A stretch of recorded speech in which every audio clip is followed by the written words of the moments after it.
What up, everybody? I am your host, JP, and this is my co-host, Josh. Hey, everyone. And welcome back to another explosive review at the FilmBros podcast.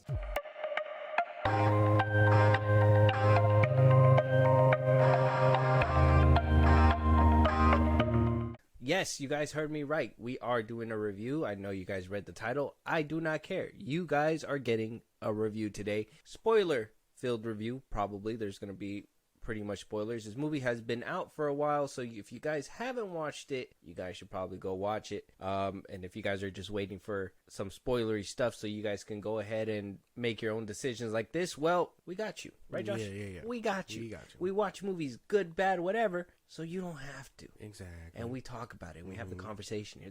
That's our thing, right? That's what we do here. Yep. Josh, it's a spectacular day. I know when we walked out of this movie theater, we were cheek to cheek, bro. Yeah. I mean, that sounded weird. Pause. We were smiling. Yeah.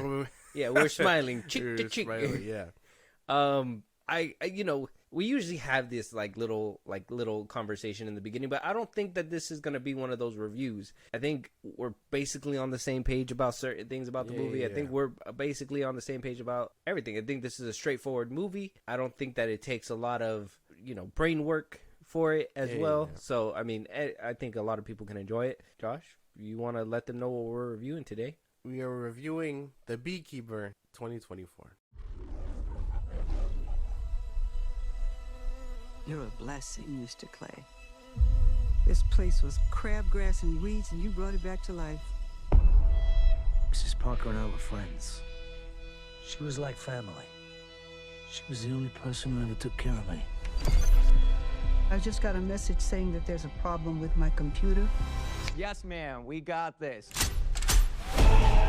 Yesterday, she shot herself. This is private property. Do you know what they do here? Scamming the weakest in our society. Buddy, I'm counting to 3. 1, 2, 3. There, I did it for you. I'm gonna burn this place to the ground. Will you stomp his ass out? You're telling me one man did this. The only thing you know is he's a beekeeper.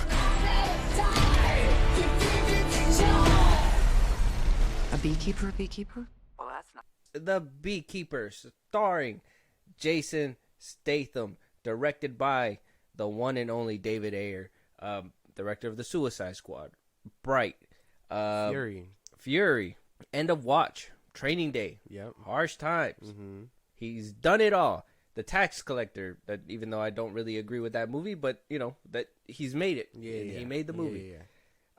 Currently sitting at a 69% on Rotten Tomatoes. The tomato is fresh, and then also got a 92% audience score. Do you agree with this? You agree with the score? Yeah. I mean, maybe audience score should be higher, but that's because I really like this movie. But critic score makes sense. I understand from a technical standpoint that they usually go through that this movie could fall flat in some areas. So you think that some of the review that we have today, are you gonna have some agreeances with some of these critics? I at a think so. 69%, do you feel like you're probably at a 69% with this movie? No, I'm way higher. I actually really like this movie, but that's including everything that, action scenes and this and that. From a technical standpoint, characters and things like that, I can understand that a critic would look at it and this person probably didn't get this much surface, to them or whatever. And I mean, that's going to be part of the conversation later. So I think Very good. Sounds nice. I agree with the score too. Well, not really the critic score, because I mean, maybe you could probably nitpick a couple things, but sometimes I think critics just like to say things just because they can. They're like, well, they're gonna listen to me anyways, and we're probably like the same thing. But at the end of the day, we give honest reviews, man. We're not just gonna be like, hey, David Ayer's shooting us some dollars, Warner Brothers is shooting us some money, we're gonna go ahead and give them a good review. They can't pay me to make Aquaman 2 good. Yeah, no. I'd never sell my soul that way. Never. Beekeeper, at least with the 69% critics, I get it. It's not for everybody. This movie's not for everybody. And then, it's also an action flick. So a lot of people are like, thumb action, get me out of here. I need a little bit more logic behind these scenes and yada yada yada. And then when they throw logic at you guys, guess what? It goes right over your head. Goes right over the head. So the Beekeeper, like I said, got Jason Statham as Adam Clay. We got Emmy Raver Lampman as Agent Veron Parker. Josh Hutcherson as Derek Danforth. Jeremy Irons as Wallace Westworld. David Witz as Mickey Garnett. Michael Epp as Patisse. And Taylor James as Lazarus. And the list goes on. We get little things here and there. It was mostly surrounded by, I would say, Jason Statham for the most part. And the Beekeeper.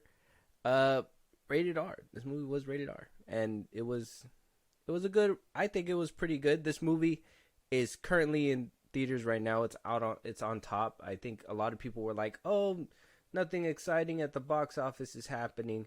Nobody's really putting out anything crazy, whatever. Listen, The Beekeeper is the big hit at the beginning of the 2024 season. I've seen a couple of movies this year already that not really hit as well as this one. Yeah, no. This movie had a $40 million budget. So as the time of recording, worldwide we're sitting at a $104 million movie. Okay. So what costed $40 million to do, they basically doubled it. They doubled it already. I don't know why people aren't talking about this movie more. I know a lot of the articles when the reviews first came out, when the early screeners and the critics they came forward, they were like, it's a B movie. They all this action, no room for mental capacity, whatever. Like they would just trash on this movie because they were like, it's an okay action flick or whatever. And I think this is one of the better made action movies. Some technical stuff I will say, like we just seen on the screen right now, there was an explosion that we'll probably talk about in a little bit. I don't know. What do you think about the lack of conversation surrounding this movie? I don't know what it could be. I mean, I thought people liked action movies. The John Wick movies took off like nothing. And I mean, while those are good, I would say Jason Statham probably makes a more compelling badass versus Keanu Reeves as John Wick. Maybe that's a hot take, but I don't know. I feel like he's probably been doing it longer, so he understands, regardless of if Keanu Reeves has 4 movies under his belt as John Wick. You know what I'm saying? Yeah. So I think anytime, at least for me, Jason Statham, like, just doing his thing, dropping bodies in an action movie, like, that's going to get me in the seat. And I think Statham is just there to have fun. I think when he makes these movies, I think he's there to just play this badass. He knows he's playing that cliche, badass. Because, I mean, you see him in different movies. I mean, he's in both parts of the Meg, for fuck's sakes. He made Crank multiple times where, I think in one of those movies, he had to keep electricity in his body, so he had to, fuck a chick in front of all these people just so he could regenerate. I was like, this is the movie that Statham, decides to pick. He was in Fast and the Furious. He was his badass in Fast and the Furious. I think he plays his role really well. Now, when you say Keanu Reeves, I think Keanu is like looking for like a franchise. I think he always looks for that franchise where he can just come back. Where Statham, he'll play one character, be a one and done thing if he wanted it to. He's not looking for it to continue on and on. Because I mean, we already heard that, and we talked about it in an older episode. Go check it out. It came out this week. That David Ayer and Jason Statham are reuniting for another action flick. Yeah, that Stallone scripted. Sylvester Stallone scripted. He wrote the script for it. So, I mean, you could tell that Statham in these movies is just having fun. And I think that really, like we talked about during the Marvels review, Iman Vellani's like excitement to just be front and center in the camera and just, be in a Marvel movie. That's what Statham is when it comes to these action roles. He's just excited to do some cool shit, break some bones, and just get up in there and make you feel good. Regardless of script or anything like that, I think he just shows up to like give what I prefer and think is a good performance, and then move on to the next thing, whether he's kicking ass or playing a father, something a little bit more serious, punching a shark in the face. He still kicks ass. Like, I've been seeing clips of that movie go around. So you can't really knock Jason Statham for just getting his bag. No, it's a good thing. I think this movie really just shines a light on what he's here to do, and he's to be that massive action star. For sure. So this movie kind of plays out kind of in an unorthodox way, but also in a very generic way, if that makes sense. So we see Jason Statham. He's a recluse. He chooses to, live off the radar. He doesn't do anything associated. He is a beekeeper. Yeah. He lives on the farm with his neighbor. She decided to rent him out the barn until one day, and this, like I said, there's spoilers. So if you guys don't want to hear it, I think you guys should walk away. But then one day, she winds up getting scammed, and she takes her own life. It is what it is. She got scammed out of all her clients, everything. The beekeeper finds her. Her daughter finds her. They're like, "What is this white boy doing in this house?" or whatever. She thinks that he's getting let off the system, and he's basically here to show you that while you think people are getting let out of the system, I'm gonna make sure that I don't slip up on that department. I'm cleaning up after the system. So he goes on this rampage, stops the organization that scammed him, found out that there's an even bigger head because they decided to not let it go after he did it the first time. He decided to keep going up until we get to the point where it reached the very top. He winds up succeeding his mission, and then he goes about his merry way. There's a lot of action in between all that. So, so if it sounds like I'm simplifying it, I really am, because, I could say boom, bang, pow if you guys want me to. They have a conversation, boom, bang, pow. And then they have another conversation, and then boom, bang, pow. Yeah. So I initially walking out of it, I told you, I was having a good time. There was so much things in this movie where, like, you seen me, I was just like, what the fuck? Like, he just did that. He just told him that. He said those things. So when I walked out of that theater, like, walking in, I was like, okay, this is off. I think the last movie I seen from Ayer, I always go back to revisit Fury and, Training Day. I watch Bright, too. I know a lot of people didn't enjoy Bright, but I actually enjoy Bright with Will Smith and all that. So I'll go back to rewatch his movies. But I remember the last movie that he made, to me, was The Tax Collector. Yeah. So coming off that movie, I was kind of skeptical whether or not he was going to have another banger. Maybe he heard the criticisms for The Tax Collector and he improved. So walking in, I was kind of uneasy. I was kind of like, oh, David Ayer got a miss in my book. So let me see where he stands here. Knocked it out the park. 100% knocked it out the park. It was an amazing experience for sure. What'd you think? What was your initial thoughts walking in, and what'd you think afterwards? I think walking in, I wasn't expecting it to be that good either. I thought it was just going to be an average action flick, which to some degree it was. But yeah, this was really good. This was so much better than... I think it added some complexities to the average flick. Yeah. Because I think that beginning where she got scammed, and that line that he said where it's like, when kids get scammed or hurt, they have their parents. But when old people get scammed, they're just left to fend for themselves. Yeah. And so when that happened, I was just like, yeah, that does happen a lot, right? And not a lot of people shine a light on it. I don't think any movies really brought that up at all. No. So, like, to see how that could ruin somebody's life, I think that's an important message in itself. Like, don't trust things on the internet. Don't click on things. I know everybody's chronically on the internet nowadays. I like straight off the bat when I was watching this movie, I was like, that's a first lesson right there. Don't trust anybody on the internet. You get an email, don't fucking click. Don't click it. Oh, you won this free gift. Don't fucking click it. Why would they give you a free random gift, bro? Why? Like, what? It's funny, okay? I'm gonna give you a story. So I was, I have coworkers and stuff like that, and I'm always busting balls. I'm like, PS5 is better, whatever. Yeah, that's right. PS5, guys. PS5, PlayStation. I'm always like, oh, a PS5. Like, everybody should get a PS5. So I'm telling my coworker, you should get a PS5. He's like, I'm gonna get a PS5 when I get the money for it, whatever, blah blah blah. I was like, all right, good. Just make sure that one of these days you get a PS5, right? Yeah. One day comes to me with the phone. He's like, hey man, I found this PS5 they're selling. I found it online, $50. I said, $50. I said, where'd you get that from? And he's like, it was an email that was sent to me through Facebook or whatever, or he said it was a message through Facebook. You could tell he's an older cat already. I said He's in Facebook. Facebook. And so he shows it to me. I'm like, I don't think that's a free PS5 right there. And he's like, or a $50 PS5. And he's like, no, yeah, man, look, like it's legit. I put in my information, whatever. I'm like, don't put in your information.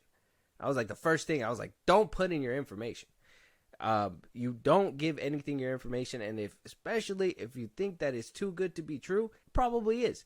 $50 for a PS5, you're probably gonna get a small PS5, and then the rest of your bank account's gonna be cleaned out. Yeah. And then after watching The Beekeeper, I'm even more cautious about it now. So I think it's a good way to really shine a light on things. So I mean, I know a lot of it's not making Avengers type of money. I think people should go watch this just for the lesson in itself in that beginning. Well, yeah, because I mean, digital literacy was something I learned in high school. So I like right out the gate, I was taught like we are in the age of the internet. Be careful about what you're clicking on, this and that. So I knew that this kind of thing happened, and like I told you, how fucking crazy it is. I was getting into those videos about the scammers and stuff. Oh yeah, and the then, ones on YouTube. And then we go see this movie, and I'm like, see what I'm saying? Like it all comes together. But back to the movie, right? I wasn't expecting it to be this good. I was expecting it to be just average, but holy hell, dude, it was really good. David Ayer was cooking here. It was really good. Good thing nobody put their hands in the pot with this one. WB. So let's get right out the gate with this one. What do you think about the characters? Like I said, you had Jason Statham as a beekeeper. We had Jeremy Irons as Wallace Westworld, and a good notable one was Josh Hutcherson as Derek Danforth. I actually really like the characters. I think Jason Statham as he's good, but obviously he's one note, right? He doesn't really change, nothing like that. He's gonna be about the mission. That's his whole thing. So he doesn't really waver. I think the characters, like I guess the bad guys, Josh Hutcherson and I know him. We know him as Alfred from when he was in the Batman movie. But Jeremy Irons. Those two were probably my favorite. I know the cop, she gets her little arc, and she's like, oh, don't always follow orders or things like that. So she gets a little arc. So I didn't really mind her, but I think Josh Hutcherson's character and Jeremy Irons' character were probably the standouts just as much as Jason Statham was, like, for kicking ass. I like the little banter. I like that he was like the handler, and Jeremy Irons was like the handler, and Josh Hutcherson's character was like this kid that just had mommy's money. Crazy for Josh Hutcherson that he's coming back too. That he made like such an impressive comeback after FNAF. Comeback. What do you mean? I don't think he's had that many roles in a minute. What do you mean? He's been in all kinds of places. Well, yeah, but like the last as of place recently, the last place I seen him was in that Hulu show. It was what's it called? Ultraman. Was it that one? No, it wasn't that one. Future Man, that's what it was called. And that one ran until 2020. And then, he did Ultraman. I guess he voiced the English version of Ultraman or something like that at 2023. Up until 2023. And then 57 Seconds. And then, Five Nights at Freddy's. So, I mean... he's been absent for a while. I don't think absent. I think so. I think low-key. He was a big kid actor. And then he, like, went into hiding. And then he was in the... Hunger Games movies. He was just in like Zathura. What? No, he was in as a kid. And Bridge of Terabithia. Yeah, as a kid. Yeah, and that was it. No, he was in that. And then the Hunger Games. Well, the Journey movie with The Rock. He was young there. Oh, he was in the Journey movie. So he was a big kid actor. And then, like I said, he took a hiatus. What I assume he was in the Hunger Games, and then he showed up again in FNAF. The last Hunger Games movie came out when? Like 2017. I forgot he came out in FNAF too. Yeah, see, so I think FNAF was probably his big comeback, and now we're going to start seeing him more prominently, especially if he was doing TV. Well, he was doing Hulu stuff. Well, yeah, TV. Is it TV if it's streaming? Yeah, but anyway. That was a conversation that I heard on a different podcast too, and maybe we'll get into it on a different episode, but is there a big difference, you think, TV and streaming, or you think it's the same? I think it's about the same. TV's TV, but you don't see a lot of big name actors go like on the CW, like on regular TV, but you'll see them be in streaming shows, series. There has to be a difference. Well, yeah, but I think that it's still all TV. That it's normal to not have cable, but to have streaming services, and that's where you get your television. Well, I mean, you could say it's an entertainment device. if that's the case, because I mean, you could get your entertainment in different ways, in different forms, but that doesn't mean that it's the same as TV. I would think. Yeah, streaming is just new cable. It's television. New people wait for shows to come out either on some kind of streaming service. The CW has a streaming service, Paramount, but they still come out on regular TV and stuff like that too. That's why. So that's for the older people that don't have a streaming service device, but most people get their stuff from streaming services. So I think it's just TV. That'll probably be a conversation for a different episode, but we'll put a pin in that one. That's an interesting one. That we Josh Hutcherson having a really good comeback is insane, because I don't think he was marketed. Like I said, I don't think it's a comeback. I'd say a little bit of a resurgence.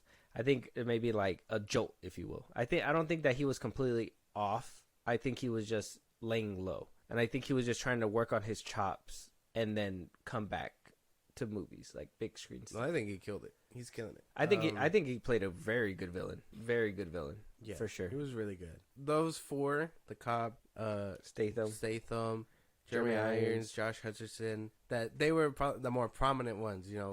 Everyone else was like an obstacle in the way, whether it be the guys that he was talking to, the people in the actual like hacker space. I was gonna say I like the hacker dude that was in the beginning, the one that got his finger slit off. Mm-hmm. I think that he was a good character. Oh yeah, but I mean, he was so minimal. Yeah, he was minimal. That's my thing. So his role could have been really good, but he got cut short basically. Yeah, but then the mom is the president. What's her name? The president. She was cool. I didn't mind her acting either. Mm-hmm. Then you had the guy who was the FBI agent or whatever. He was all right too. I've recognized him before. So, but I think the most ones that were probably giving like a real good performance were the two cops, Jason Statham, and then the two bad guys, which are Hutcherson and Irons. But everyone else was all right. Yeah. Okay. We can agree there. I think everybody did their thing. All four of them. I even think the actors that were there for a short amount of time even did their thing. They played like they were in pain, believably, for sure.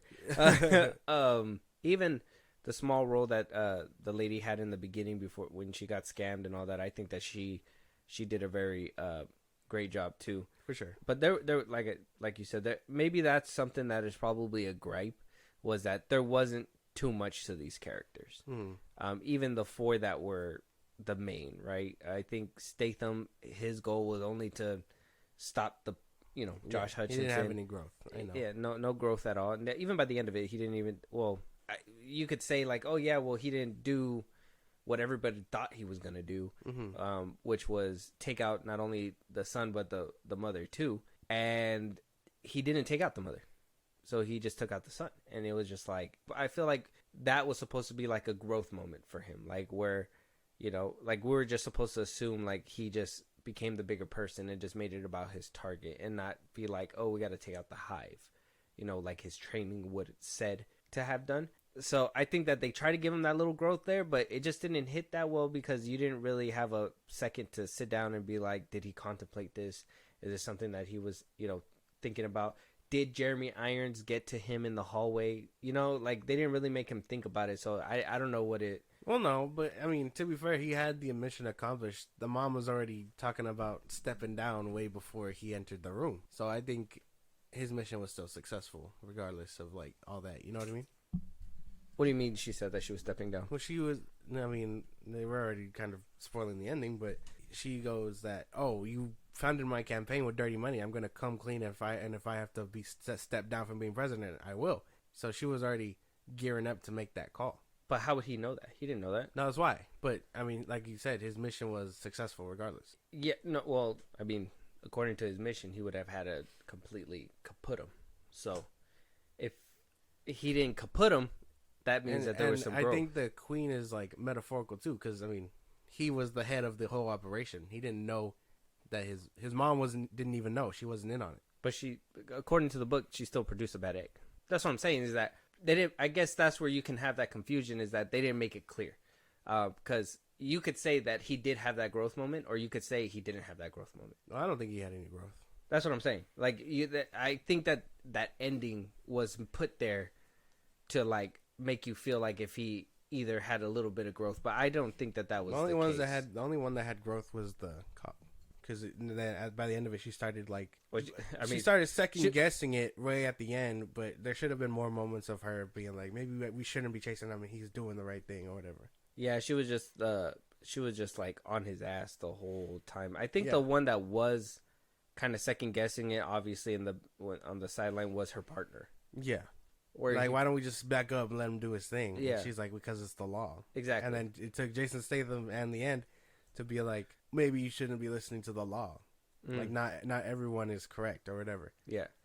Which I understand. Which I get the message there. Yeah, because like there's loopholes for the laws, right? Where people get off scot free, and if the law doesn't handle them, the beekeeper will. Characters, obviously, there wasn't too much to them. I can say I think she was probably the one with the most arc as well. Jeremy Irons, I mean, he was just a joy to see, like him just be like, I'm gonna throw everything at this guy because I know how dangerous he is, and then Josh Hutcherson just playing his role, like, and I think it was a good way, and I think it was a good thing that they casted Josh Hutcherson, because it was supposed to be like this arrogant kid who didn't know what he was doing but felt he knew what he was doing. Yeah. And I think Josh Hutcherson played that shit really well. He did really good. I don't know if that was acting or him just being like, bro, I don't even know how to do this, but I'm gonna do it anyways. He said cut forever ago, and I just kept going. Yeah, I think he really, to a T, played that role that he was supposed to. It was really good. Can't even be mad at his performance. He did really good there. Very good. So, world building aspect, obviously, I think this might be a one and done.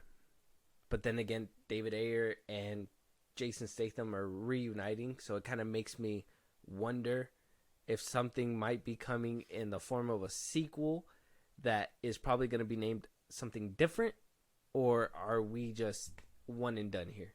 World building, I guess, I mean, if you're trying to say that there's a big organization above the organization, I think they did a decent job, but there wasn't nothing too crazy. I don't think they were really trying to add connective tissue anywhere to continue this journey besides, oh, hey, there is more beekeepers out there. Yeah. But then again, they threw beekeepers at him, or one, and it was inferior, so it was like, isn't he not just the top dog? Might as well just, Basically. They were just like, yep, I'm not fucking with him anymore. But yeah, basically, this movie was very, like, cut and dry. I would like a sequel just to see Jason Statham continuing to body people, but then eventually, that goes stale too.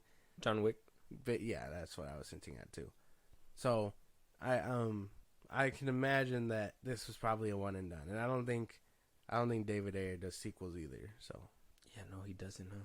It's usually just one and done. It's crazy. So, world building wasn't really there. Yeah, it was pretty simple. Yeah, cinematography. The directing. How did we feel about that? I liked it. I liked that there wasn't a bunch of cuts in the fight scenes. A lot of one shots. Yeah, which was something I really enjoy. Maybe people have gotten accustomed to fast edits. The MCU is a big, killer like that. Some of the John Wick movies have gotten like that. So, like, I just saw the second one and I was like, there's too many cuts here. Mm-hmm. So I actually enjoy that he let us sit in the violence and all that. And even then, like, it's that final fight scene he has before he enters the room with the guy, the amputee, and there's no music there. You just sit with, like, the grunting and them hitting each other, and it's like, damn, he really put that shit together. Exactly. And thank you for bringing that up, because, like I said, David Ayer had the balls where Kevin Feige didn't. He had Jason Statham beat the fuck out of an amputee. I think that's what should have happened in Echo. 100%. Kingpin should have beat the shit out of Echo. It should have been insane. Should have been that way. But we got that fight, and I guess, I'm going to put the cinematography with the fight scenes, because I think that's where, like, it really popped. Yeah. The fight scenes were remarkable. I think the one shots that he did, and then the edits that, kind of pieced them together, went smoothly. The scenes where there's dialogue and, it's just him being a badass, and then he just proceeds to whoop ass, I think is great. And the camera angles that he used, I think it was in that hallway fight scene where he's clearing out the people, the Secret Service and all that stuff. And it's cool because first of all, he's obviously not hurting the innocent people, which is something that people have a big problem with. So if you notice throughout the movie, he really doesn't hurt any innocent people. He's giving them a chance to leave. I think the only 4 were the 4 people that he was just like, I don't care about these 4. I'm gonna leave this building. Either you're gonna be in here or you're not. Yeah. He tells a bunch of people to leave throughout the movie, and that is in his way not only mercy but also protecting what I assume is meant to be the hive, right? If you're not anything, you gotta get out of the way, and if you're in the way, then I'm gonna make you move. Yeah. So he does that to a bunch of people, because even then like I told you, attention to detail when he fights the SWAT team or whatever before he enters that one building in the middle of like the movie by the second act. Yeah. He's not killing these people. He's not killing them. He's shooting them in places that he knows is armored but will hurt like a bitch. Yeah. So I really enjoy the attention to detail. And then, the ones that he does kill, he kills them. Yeah, I thought it was cool when he was able to because they were all tightly in a ball, and he was able to slowly, if you notice, he was able to slowly move them and completely separate them, and then keep them in a circle. When he was popping them with bullets, he was just keeping them back and all that, and it's just a lot of, and like you said, attention to detail, because the way the SWAT moved, the way the military, the militia men moved, like military training. Even like how Jeremy Irons said, he's like, you guys are all ex-Navy, Marines, stuff like that. Like, you're pussies compared to him. Like, the way he moved, Statham move was like operative with some echelons, I guess, echelons where, and also he was acting nonchalant about it, which obviously if you're that good, that you don't have to give a fuck. Yeah. While the rest of the crews, they were actually like, hand signals, the way that they were holding their guns, the way that they were moving around. I think that's something that David Ayer always brings to movies, is that accuracy and that respect for military. That respect for it's just shooting guns for some people and killing and just mindless violence, but the attention to detail when he's clearing these rooms out, separating them, the movements, the hand details, the gestures, it's all great. It just makes you so much more immersed in his films. I love it. Yeah, no, it is really good.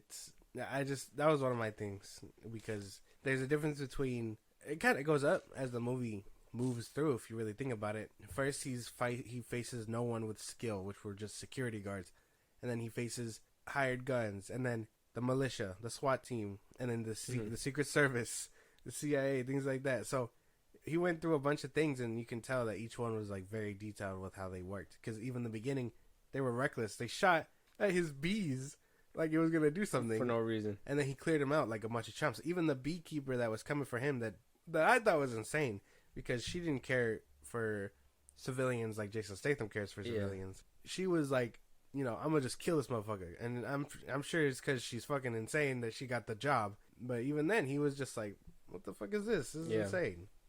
Yeah, that is great. The attention to detail was great. And you know what, now that you mention it, as he went through the levels of people, you can tell how much more difficult it was for him, and how much more work he had to put into the craft. Because in the beginning with the barn, he just kind of just took them out one by one. It was just super easy. And then when he got to the people in the front, when he got to that actual like place that he blew up and all that, it took him a second, and then he had to bargain with these people, do all this extra stuff, and then obviously the military, and then we move up from there. Because he walked up into that first place like it was nothing. The one that really made me, I just can't do, bro, is when he put the gun in dude's mouth and made him bite it and his teeth cracked. That was insane. I was like, oh. Yeah, that was tough. Even I was like, God damn. Yeah, that one was a hard one for me. But the fight scenes, I mean, they were really good. We kind of made it a thing to rate the fight scenes too. But I mean, obviously we've seen a plethora. You've seen John Wick movies. I think the last one we gave it was on our Extraction 2 review. Yeah, that was the last action-packed one I think that we had watched of that year. What would you rate it from? We'll just go to 5 for this one. 1 to 5. I give it a 5. I don't think there was anything that could have been more done. Like, John Wick got creative, but this just felt very like textbook. They didn't need anything flashy, and when there was flashy, it really stood out. Mm-hmm. So I give this like a 5. 5. think I'm with you, man. I think even like the fact that you were able to sit in those fight scenes, bro, it was just great. Like the camera work was amazing. The shots where he swooped down and had like the barrel of the gun above, Statham just kicking people's ass, bro. Ayer got that sauce for sure. He got the juice, 100%. It was really good. That's gonna lead us around to the plot. I think that was the last thing, and this is probably where the movie kind of takes a hit, right? Yeah. Because it's very straightforward, not a lot of complexities. Plot, like I said, plot was simple. He had to go after an organization. He went after them. No growth. Yeah, and this is what I mean, what I was saying earlier about the critic score. Because the critic will see this and be like, this is cool and stuff, but there's no growth. You know, there isn't like this isn't like Kill Bill or anything like that. So that's what I was saying. Like a movie where the hero is just doing his job, no real growth or nothing like that. That can make a critic think this is just average. This is just insane. It's just somebody needing something to keep going to punch more people, and blow things up. That's where, you know, when I was reading reviews where like all that mindless violence was coming from, because I get it. He does need this to happen in order for this to happen, for him to keep moving on to the next people.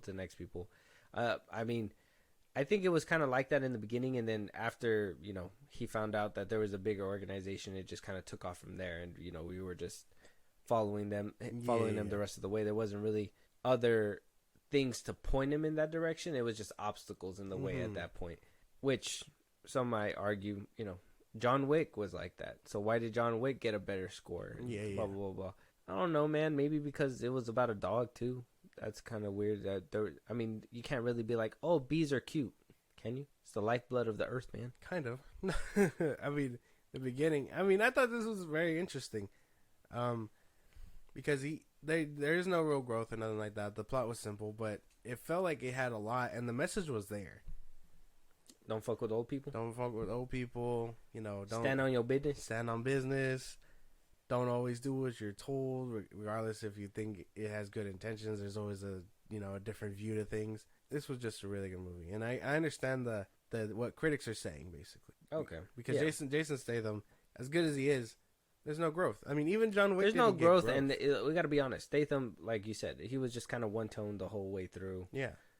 The extra emotion was only really given to the other characters, but even then, those characters were in there for a short amount of time, and they didn't really have growth, right? I think the only one Josh Hutcherson didn't grow either, but he was like he had a really compelling performance. He actually got more insane at the end, which, you know, kind of took a turn because, you know, he was on coke. There's what I'm saying. He was on drugs. He should have kept moving around for a couple more seconds, if you know, whatever, like a chicken with his head cut off. Man, there's just not a lot to the plot. That's the only problem that I have with this movie. Obviously, it's boom bang pow, but it's kind of like when we talk about John Wick 4, 3 and shit. It's just something that he has to do to get to the next point, and that's about it. A retired XYZ agent, we've comes out of retirement to fuck shit up, which I think is a trope that is really fun, but some movies stick the landing a lot better. You know what I mean? Mm-hmm. Whether it be because they put too much story into it, not enough action, or the action was lacking, this and that. This one didn't feel like that. You know what I'm saying? Because that first John Wick was really good. I think it was just the excitement of Keanu whooping ass at this point. But I do like 2. 2 is cool. And then the third one really upped it with certain things, but then took a hit because obviously, CGI dogs, biting, whatever. And then, it's because the bigger you go with a small budget, it's kind of hard to maintain, I don't think. And I think John Wick really got to the point where it just did too much. And you're just like, well, that might as well happen. With this one, it worked out. It had the comedy. I think the humor was there. Yeah, that movie was really funny. Like, it made me laugh multiple times. It made me fucking go, ooh, like, what the fuck? He just did that to him, That's another thing. So, it had a lot of good qualities to it. It's just, the plot itself was just super simple. And it, like you said, it's been done before. and probably stuck the landing better in certain other movies. I'd say like, Red with Bruce Willis did a very well job like with that one. And I do like the whole. I like the creativeness of it. I like the creativeness of Beekeeper. Yeah. I like the whole, the analogies that they had and stuff. And you're not allowed to talk about it. And then, when the girl would try to bring it up and the dude was just like, let's talk about things that we know. Yeah. Like, he just kind of made a face like, oh, shit. Like, yeah, we're not talking about them right now. I don't want to be next. But, yeah, so super simple plot. Fight scenes were great. I think the character work was okay. I mean, they were there as well. The performances were something more that were standing out. Not so much the role because, I mean, this isn't like Good Will Hunting, they're not going to get some very fulfilling end. It's just about, does Jason Statham get him or not? And, and then so on you and so find forth. you find out everything else. Yeah. So, with that being said, you want to give us your rating, 1 to 10, 10 being the best, 1 being the worst, 5 being in the middle, and explain. I think this movie is a sleeper, if I'm being for real. Like, I think this movie was really good. It deserves way more attention. I understand January movies get a bad rep, but this one was really good.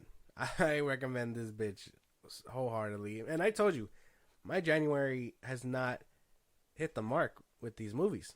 Night Swim was one of them. That Kevin Hart one I watched. The Jake Johnson one we watched. Like they were not hitting. This was like the first W of 2024 for me. I really like this movie. What characters lack in growth and stuff, it's reinforced by performance. Mm-hmm. I got to give this movie like 9 out of 10.